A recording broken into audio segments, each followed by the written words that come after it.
সুপ্রিয় বাসকালীবাসী, স্বাস্থ্যের কথা তো সর্বাগ্রেই বলতে হয়। স্বাস্থ্য সব সুখের মূল। আমরা আমাদের কাজে যে পেশায় নিয়োজিত আছি সর্বাগ্রেই চিন্তা করতে হবে বাঁশখালী জনপদের এই স্বাস্থ্য বিভাগ অতীব গুরুত্বপূর্ণ। বাঁশখালী সরকারি উপজেলা স্বাস্থ্য কমপ্লেক্সকে প্রথমে ধারণ করেই আমাদের স্বাস্থ্য বিভাগের উন্নয়নে আমরা উদ্যোগ নেব ইনশাআল্লাহ। আমি উপজেলা পরিষদের চেয়ারম্যান থাকতে এক সপ্তাহে একবার বা দুইবার আকস্মিক ভিজিট করে চেষ্টা করতাম হাসপাতালের ওয়াশরুম ঠিক আছে কিনা, পরিচ্ছন্ন আছে কিনা, সার্বিক পরিচ্ছন্নতা, ওয়াশরুমের ব্যবস্থাপনা পরিচ্ছন্ন এবং আমাদের উপকরণ ঠিকমতো আছে কিনা, রোগীদের ফ্যান সচল আছে কিনা, এটা দেখতাম। আমি চেষ্টা করতাম ব্যক্তিগতভাবে এবং সরকারি অর্থায়নে সেই সপ্তাহের ভিতরে আমি চেষ্টা করতাম সেই সমস্যার সমাধান দিতে। উপজেলা হেলথ কমপ্লেক্সে আমি কুকুর কামড়ানোর ভ্যাকসিন বাঁশখালীবাসীর জন্য ফ্রি ভ্যাকসিন মিনিমাম প্রায় 2 লক্ষের কাছাকাছি টাকা আমাদের খরচ হতো, কিন্তু গরিব অসহায় মানুষ কুকুর কামড়ানোর ভ্যাকসিন আমরা উপজেলা স্বাস্থ্য কমপ্লেক্স থেকে ফ্রি সুবিধা পাইত, সেটা আমি নিশ্চিত করেছিলাম। আমি এখন উদ্যোগ নিয়েছি সরকারের উপদেষ্টা মহোদয় বরাবর। আমি অলরেডি আমার একটা ডিও পাঠিয়ে দিয়েছি, যাতে করে বাঁশখালীবাসীর সে বিশাল জনগোষ্ঠীর এই সমাবেশে 50 শয্যা বিশিষ্ট এই সরকারি হসপিটাল যাতে 100 শয্যা উন্নীত হয়। এখানে আমাদের উপকূলীয় লোকজন রয়েছে, আমাদের এই পাহাড়ি অনেক বেষ্টিত অনেক দুর্গম জায়গা থেকে আমাদের হাসপাতালে সেবা নিতে হয়। বাঁশখালী থেকে চট্টগ্রামের শহর, এই সন্দ্বীপ বাদে বাকি সকল উপজেলা থেকে অনেক দূরে আমাদের চট্টগ্রাম শহর। এই জন্য মানুষ যাতে দ্রুততম সময়ে সরকারি হাসপাতালের স্বাস্থ্য সেবা পায় সেই নিশ্চিতকরণে আমি এবারে উদ্যোগ গ্রহণ করেছি, যাতে করে বাঁশখালী 100 শয্যা বিশিষ্ট হাসপাতাল হয়ে যায়। বাঁশখালীর ডক্টরগুলো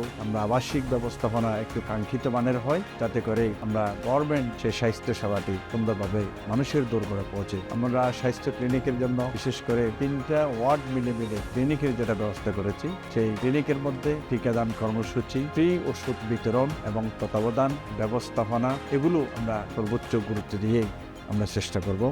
বাঁশখালীতে নার্সিং কোনো কলেজ নাই, আমরা উদ্যোগ গ্রহণ করেছি বাঁশখালীতে নার্সিং কলেজ প্রতিষ্ঠিত হবে। আগ্রহীরা এবং শিক্ষিত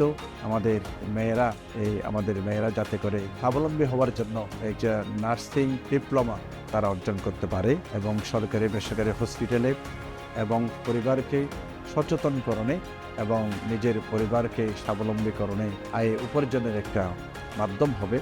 আমি নার্সিং প্রতিষ্ঠার জন্য আমরা উদ্যোগ নিয়েছি। আমরা বিশেষ করে বাঁশখালীতে সরকারি হসপিটালে অ্যাম্বুলেন্স রয়েছে এবং বাঁশখালী বেসরকারি হসপিটাল রয়েছে।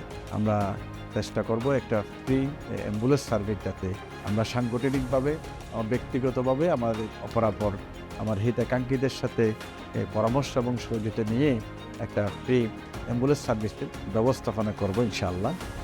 আমরা বাঁশখালীতে আমি উপজেলা পরিষদ থাকাকালীন আমি চেষ্টা করেছি, আমি অলরেডি হেলথ কমপ্লেক্স ইউএসএফপিকে আমাদের আরম্ভকে বলে দিয়েছি, বাঁশখালীর কোনো লোক যদি সরকারি বিতরণকৃত বরাদ্দকৃত ওষুধে তার কাঙ্ক্ষিত চিকিৎসা না হয়, তার যদি আলাদা ওষুধ বাইরে থেকে কেনা লাগে, সে যদি অসহায় হয়ে যায়, আপনি একটা রেজিস্টার মেনটেন করবেন। আমি সংশ্লিষ্ট দোকান নির্ধারণ করে দিয়েছি উপজেলা সদরে, যাতে সরকারি হসপিটালে আমার পক্ষ থেকে ভর্তুকি হোক, একটা মানবিক সহায়তা হোক, যাতে করে অসহায় মানুষের এই আমরা চিকিৎসা কল্পে বিশেষ করে ওষুধ বিতরণে আমরা সেটা অব্যাহত রাখবো। আমি চেয়ারম্যান থাকাকালীন সেটা কিন্তু আমি রেখেছিলাম, এখন চেষ্টা করব সেটা আরো বৃহৎ পরিসরে যাতে আমাদের অসহায় রোগীদের জন্য একটা ব্যবস্থাপনা হয়। একটা দুঃখের সাথে বলি, রাষ্ট্রের বরাদ্দ থাকলেও এদেশের বিশেষ করে ক্যান্সার আক্রান্ত রোগীর জন্য, এই আমাদের কিডনি আক্রান্ত ডায়ালিসিস রোগীর জন্য রাষ্ট্রের ফ্রি কোনো সুযোগ সুবিধা নেই। আমরা বাঁশখালী উপজেলার আমরা অসহায় সেই অতি দরিদ্র সেই রোগীদের জন্য